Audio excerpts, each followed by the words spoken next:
Guys ఈ వీడియోలో మనము UPSC important topic UPSC mains అయితే స్టార్ట్ అయ్యింది. అండ్ ఫస్ట్ ఆఫ్ ఆల్ వాళ్ళందరికీ కంగ్రాచులేషన్స్, బాగా రాయండి. ఈసారి తెలుగు వారు ఇంకా ఎక్కువ ర్యాంక్స్ సాధించాలని నేనైతే కోరుకుంటున్నాను మనస్ఫూర్తిగా. అండ్ కంగ్రాచులేషన్స్, ప్రిలిమ్స్ క్లియర్ చేసి ఇక్కడ వరకు వచ్చారు. అండ్ ఇంటర్వ్యూ కూడా క్లియర్ చేసి ర్యాంక్ సాధించాలని కోరుకుంటున్నా. అండ్ అయితే ఇక్కడ పాయింట్ ఏంటి అంటే యూపీఎస్సీ మెయిన్స్ స్టార్ట్ అయింది. మరి గ్రూప్ 1 పరిస్థితి ఏంటి అండ్ గ్రూప్ 2 పరిస్థితి ఏంటి? జనరల్గా మనము ఈ యూపీఎస్సీ అనేది చాలా సిస్టమేటిక్గా నాట్ ఓన్లీ యూపీఎస్సీ, తర్వాత చూసుకుంటే ఎస్ఎస్సి సీజీఎల్ కానివ్వండి, లేకపోతే ఆర్బీఐ కానివ్వండి, నాబార్డ్ ఎగ్జామ్ కానివ్వండి, ఇలా సెంట్రల్ గవర్నమెంట్ సంబంధించిన ఏదైతే ఎగ్జామ్స్ ఉన్నాయో, రైల్వే కానివ్వండి, సో రైల్వే మేబీ కొన్నిసార్లు పోస్ట్పోన్ అవ్వచ్చేమో మేబీ.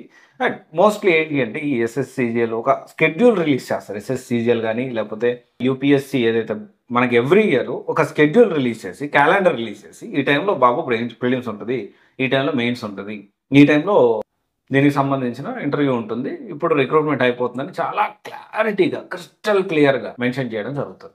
మరి ఇది ఎందుకని గ్రూప్ 1 గ్రూప్ 2లో జరగట్లేదు అంటే, సో ఆబ్వియస్లీ పొలిటికల్ ఇన్వాల్వ్మెంట్ ఉంది అండ్ ఈ రకరకాల కారణాలు అయి ఉండొచ్చు. సో అయితే ఇక్కడ ఒక విషయం ఏంటి అంటే యూపీఎస్సీ అంటే గ్రూప్స్ ప్రిపేర్ అయ్యే group 1 group 2 state exams, other state exams prepare అయ్యే వాళ్ళు దీంతో పాటు ప్యారలల్గా సెంట్రల్లో మనకి సెంట్రల్ గవర్నమెంట్ సంబంధించి ఏమేమి ఎగ్జామ్స్ ఉన్నాయి, రెగ్యులర్ క్యాలెండర్ ప్రకారం స్కెడ్యూల్ ప్రకారం ఏం జరుగుతున్నది అనేది, సిలబస్ ఎంతవరకు మ్యాచ్ అవుతుంది అంటే గ్రూప్స్తో పాటు అవి కూడా, ఎందుకంటే మీ టార్గెట్ గ్రూప్స్ అనుకుంటే దీంతో పాటు ఆల్టర్నేటివ్ ప్యారలల్గా ఎంతవరకు సిలబస్ మ్యాచ్ అవుతుంది, ఏ ఎగ్జామ్ మ్యాచ్ అవుతుందని చెక్ చేసుకొని క్రాస్ వెరిఫై చేసి దీన్ని కొంచెం రీసెర్చ్ చేసి సో ప్యారలల్గా ప్రిపేర్ అయితే బెటర్ ఏమో అని నేను అనుకుంటా ఉన్నాను.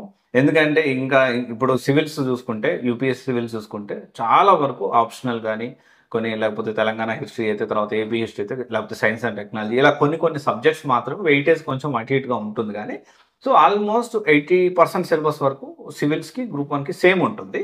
సో ఇప్పుడు ఏంటి అంటే ప్రతి ఒక్కరూ కూడా ఆలోచించాల్సిన విషయం ఏంటి అంటే దీని గురించి మనం బాధపడి దాని గురించి గ్రూప్ 1 మెయిన్స్ జరగట్లేదు, గ్రూప్ 2 మెయిన్ జరగట్లేదు అని ఆలోచించడం కంటే కూడా జరిగినప్పుడు జరుగుతుంది, నేను సిద్ధంగా ఉంటాను, ఖాళీగా ఉండకుండా మనం ప్యారలల్గా సిమిలర్గా ఏ సిలబస్ మ్యాచ్ అవుతుందో చూసుకొని ప్రిపేర్ అయితే చాలా బెటర్ అని నేను అనుకుంటున్నాను.